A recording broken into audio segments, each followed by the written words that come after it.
ملګرو د یو افسوس خبر هغه در سره شیر کو د یو غم خبر هغه در سره شیر کو اسماعیل شاهد تاسو ټول به هغه ډیر زیات خپېژنئ د پښتو ډرامو کې ډیر زیات کار کړی دی دین علاوه پاکستان ټلویزیون کې په ټي وي پروګرامونو کې خیبر پروګرامونو کې ډیر زیات کم هنر چې و د هغه سره پښتونخوا کې کم ډرامې کوم ګورو په ټاپ پچتلی هغه هم د هغې وي د اسماعیل شاهد کور والا چې دا هغه وفات شوی ده بل طرف ته په سوشل میډیا باندې د هغې تصویران شیر کیږي د اسماعیل شاهد په کم کې چې ویل کیږي چې د پښتو کم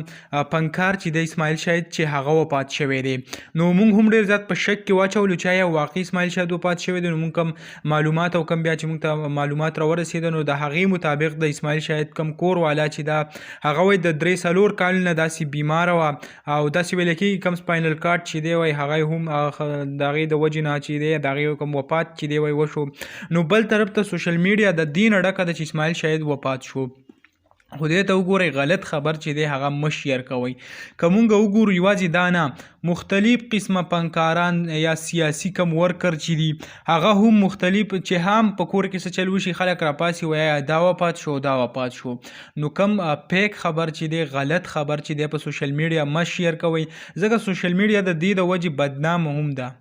ځکه چې یو سړی هغه به مړ نه وي او که سوشل میډیا طرف ته مونږ راشو دلته به وله تصویران او کوم ویډیو ورسه به وله شیر کړی او په هغه کې به لیکلی چې پلانکې سړی چې دی هغه وفات شو نو داسې چې دی هغه مه کوئ غلط خبر چې دی هغه مه شیر کوئ تاسو چې کوم تصویر وینئ هغه هم تاسو لیدی شئ په هغې کې هم باقاعده ورکړي دي کوم د اسماعیل شاهد کور والا چې دا وایي هغه وفات شوي ده نور په دې کې داسې ریالټي نشته چې اسماعیل شاهد باندې یا څه چل شوی دی یا داسې نو غلط خبر چې دی هغه مه شیر کوئ امید لرم ویډیو به مو خوښه شوي که ویډیو مو خوښه شوي ویډیو لایک کړئ او مخکې نورو خلکو سره شیر کړئ چې هغو ته هم پته ولګي او د غلط خبرو نه هغه په امن شي انشاءالله بله ویډیو کې به میلاویږو د نن دپاره دا کافي وه د لوی الله په امان